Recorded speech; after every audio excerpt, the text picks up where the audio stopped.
অর্ডিন্যান্সের ভিতরে major major অর্ডিন্যান্সকে এখানে দেখেন বাদ করে দেওয়ার প্রস্তাব করছে। 1 নম্বর বাদ করে দেওয়ার প্রস্তাব করছে কি জানেন? গুম প্রতিরোধ ও প্রতিকার অধ্যাদেশ বাতিল, বাংলাদেশের মানবাধিকার কমিশন গঠন অধ্যাদেশ বাতিল, দুর্নীতি দমন কমিশন অধ্যাদেশ সংশোধন অধ্যাদেশ বাতিল, সুপ্রিম কোর্টের বিচার বিভাগীয় তৃতীয়ক সচিবালয় গঠন করার অধ্যাদেশ বাতিল, সুপ্রিম কোর্টের বিচারক নিয়োগ করার কমিশন অধ্যাদেশ বাতিল, ব্যাংক রেজলিউশন অধ্যাদেশ বাতিল। কি আশ্চর্যজনক বিষয় দেখেন, আমি এভাবে দেখি না।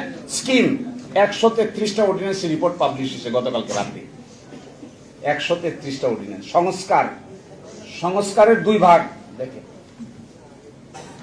একটা হলো সাংবিধানিক সংস্কার, এখানে আছে 47টা, আর একটা আছে সংবিধানের বাইরে অধ্যাদেশ আদেশ রেগুলেশন করে করা যাবে, এরকম আছে 37টা। সব মিলে হলো 84টা।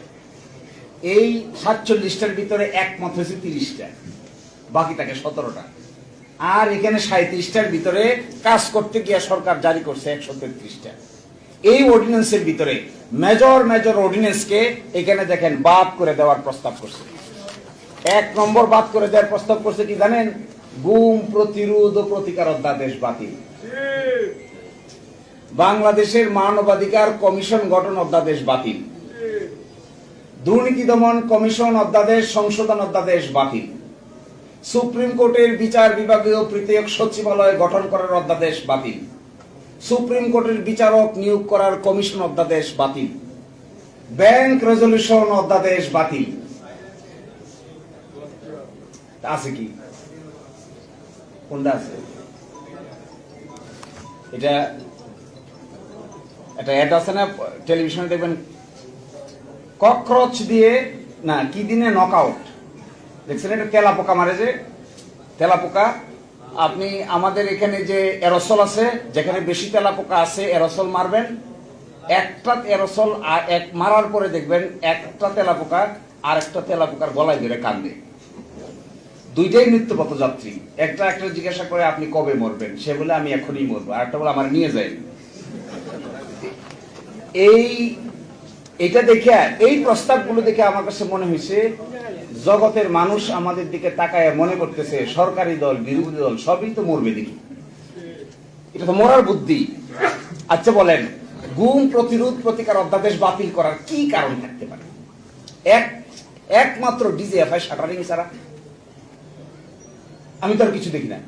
ডিজিএফআই আপত্তি ছাড়া, এসবিএনএস এর আপত্তি ছাড়া এই আয়নাগর তৈরি করার মূল কারিগর ডিজিএফআই। এই ডিজিএফআই এর আপত্তি ছাড়া শহীদুল আলম ভাইকে নিয়ে দইরা মাইরা পিটাইয়া কেন এই কথা বললো, কেন এই কথা বললো না, কেন পক্ষে বিপক্ষে এই কথা বললো, অমুকের মতামত দিল, এই জন্য শহীদুল আলম ভাই কই ছিল আমরা সবাই জানি। তো তাদের আপত্তি ছাড়া গুম এবং খুন পাশ করার আপত্তি কি ভদ্রলোকের থাকতে পারে? তো গুম চাই আমরা? আমার তো মনে হয় না আপনারা কেউ গুমের পক্ষে। তো এটা কেন বাদ দিতে হবে? মানবাধিকার কমিশন অধ্যাদেশ কেন বাদ দিতে হবে? মানবাধিকার কমিশনের যিনি চেয়ারম্যান বলা হয়েছে তাকে যে অ্যাপয়েন্টমেন্ট দেওয়া হবে, এটা হবে একটা সার্চ কমিটির মাধ্যমে। প্রাইম মিনিস্টার চাইলেই নিয়োগ দিতে পারবে না, চাইলে বাদও দিতে পারবে। বাদ দিতে গেলে একটা সুপ্রিম জুডিশিয়াল কাউন্সিলের সিস্টেম করে বাদ দিতে হবে। আবার মানবাধিকার কমিশনের চেয়ারম্যানকে পাওয়ার দেওয়া হচ্ছে, তারা সো মোটো তদন্ত করতে পারবে, ইভেন কোন আইন শৃঙ্খলা বাহিনীর লোকেরা যদি জড়িত থাকে তাকে অ্যারেস্ট করতে পারবে। এই অধ্যাদেশটা বাদ করার কি কারণ থাকতে পারে?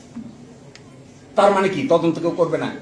পাশে দেখবেন কমেন্টে লিখছে বাদ দেওয়ার পিছনে মূল কারণ হলো, এটা পড়লে আপনারা সবাই গলাগলি করে হাসবেন, যেহেতু সরকারের সংবেদনশীল আইন শৃঙ্খলা বাহিনীর সদস্যরা এই অপরাধের সঙ্গে জড়িত থাকতে পারে, এই জন্য মানবাধিকার কমিশন আর গুম প্রতিরোধ অধ্যাদেশ বাতিল।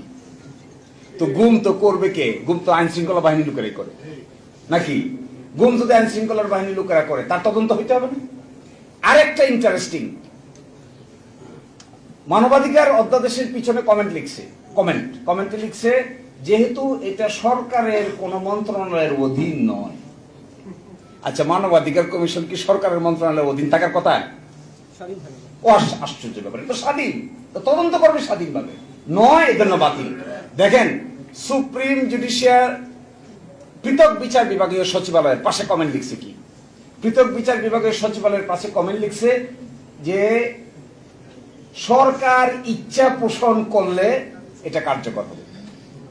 আচ্ছা, সরকার ইচ্ছা পোষণ করলে নিম্ন আদালতের ম্যাজিস্ট্রেটকে বদলি করা যাবে, সরকার ইচ্ছা পোষণ করলে পদোন্নতি দেওয়া যাবে, সরকার ইচ্ছা পোষণ করলে শৃঙ্খলা বিধি অ্যাপ্লাই করা যাবে, সরকার ইচ্ছা পোষণ করলে, সরকার ইচ্ছা পোষণ না করলে কি করবে? ইচ্ছা পোষণ না করলে রাত 2টার সময় আদালত বসে শহীদুল আলম ভাইকে অযথা রিমান্ডে নিয়ে পিটাইবে। ইচ্ছা প্রকাশ করছে না, রাজা ইচ্ছা প্রকাশ করছে না, তো হয়ে গেল। অসুবিধা কি?